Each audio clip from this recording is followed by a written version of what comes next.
horta ma blame garaynayo systemka ama iskuulada ha ahaadeen waxa waayo waa ugu nimid isoo saasa anaga noloma samayn laakiin sidoo ahaa anigu waxaan blame garaynayaa anigu waalid baan blameka ugu weyn waxa iskala waalidiinta ilmaha iyaga maxaa loo dilayaa dilkii baan ka bilaabaynaa ilmaha hal mar la iskama dilin ilmaha iyagoo yar bay dhumeen iyagoo yar aniga aab baan ahay waalid baan ahay magaaladana waa maraa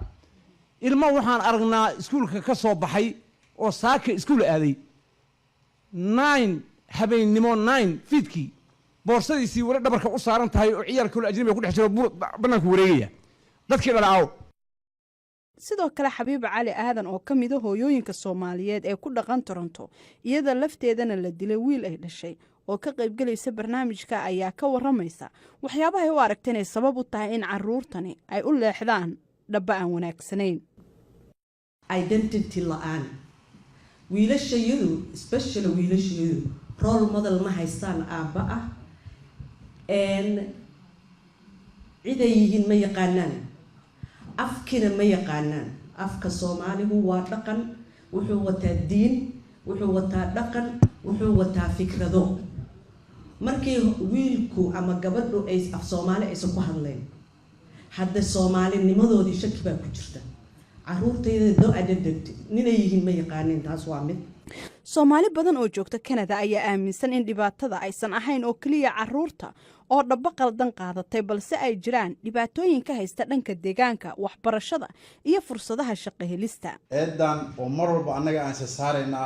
dhibka anaga inaan nahay anaga number 1 dhibka kama nihin environmentiga ee dhalinyaradeenna ay joogaan ay degan yihiin iyo meelaha ku soo koreen iyo muxuu ahaa number 1 taas dhibka ah maxaa yeelay ninkan yar oo dhalinyarada oo dhimanayo he has choices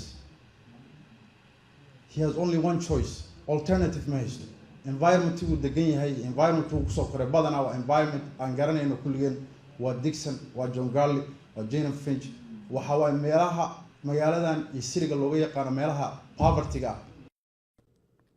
qaar ka mid ah dadkii ka qayb galay kulankaasi dadweyne ayaa iyana ka hadlay waxa ay u arkaan inay sabab u tahay dilalka wiilasha Soomaaliyeed ee Canada gaar ahaan magaalada Toronto annagu rag baan nahay power baan lahayn markaan wadanka nimid hooyaa naga qaaday oo loo dhiibay hooyo gurigii bay odagay ka eriyaysaa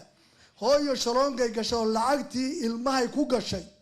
baabuur bay ku gadatay aroosyaday dhar qurxoon ku tagtaa baadhigay tagtaa hooyo shaloonkadaasa hooyo ku jirtaa aabe shaloonguu galo oo taxi buu wadaa habeenkii tareelana waa wadaa caawo dhan buu shaqaynaya subaxii buu yimaadaa ilma kama warqabo ilmihii shaloongay galeen daroogay shaloonga u galeen inay gadaan shaloongadaasaan ku wada jirnaaye aan shaloonga noqono Sheekh Saciid Raage oo ka mid ah culimada Soomaaliyeed ee ku nool magaalada Toronto ayaa kula taliyay waalidiinta Soomaaliyeed in caruurtooda ay kala fogaadaan xaafadaha dhaqaalahooda u liita iyo kuwa dambiyada ay ku badan yihiin as long neighborhood ku yahay neighborhood faqara wax hagaagaya ma jirto marka haddii doonayaan in caruurtooda hagaajistaan oo caruurta ay noo hagaagto ka baxa wadamada qaradan the biggest mistake haysta waxa weeye metro housing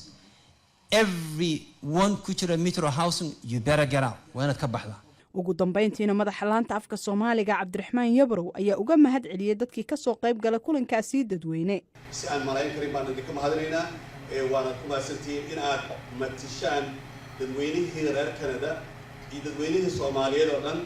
oo arintan azmada noqotay aanu caaw ku falanqeyno oo aan uga wada hadalno oo dooduna ay maxad dhinac noqonine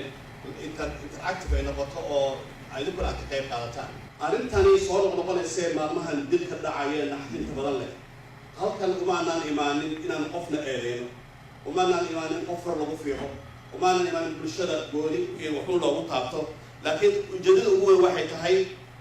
waan ogsoonahay ficilada noocaas dhacaya aabe iyo hooyo kasta oo wanaagsan bay ka dhex suurtoodaan waa qofka Ilaahay uu ku keenay weeyba qof aabe iyo hooyo lagu eedeynay gooni ma jiraan laakiin masaa'ibkii dhacay maxaa laga qaban karaa maxaan sameyn karnaa ka Soomaali ahaan guud ahaan idaacadana maxay ka tari kartaa waxay ka tari kartaa in inta la qoro waxa ay markaan caaw ku hadlayno loo faafinteeda la sarab mariyo oo la gaarsiiyo heer aan awal gaarin taasna ay noqoto wax weyn oo awal ka maqnaa ummadda. marka laga soo tago kulankaasi dadweyne waxaanu la kulannay saraakiisha dhinaca amniga ee magaalada sharci yaqaano iyo qaar ka mid a waalidiinta caruurtooda lagu dilay rabshadahaasi hubaysan. VOA waxay maalmaha soo socda dhegaystayaasha iyo daawadayaasheedaba u soo gudbin doontaa barnaamijyo faaqidaya dilalkaasi iyo sababaha ay u dhaceen, dareenka waalidiinta caruurtooda la dilay iyo weliba aragtida booliiska Toronto ee dilalkaasi. intaasina waxaan daawadayaal ku joojinaynaa barnaamijkii qubanaha VOA ee toddobaadkan. intaynu mar kale kulmayno waxaanu idinkaga tegaynaa sidaa iyo nabadgelyo. wixii fikradaana waxaad noogu soo gudbin kartaan qubanaha@voanews.com.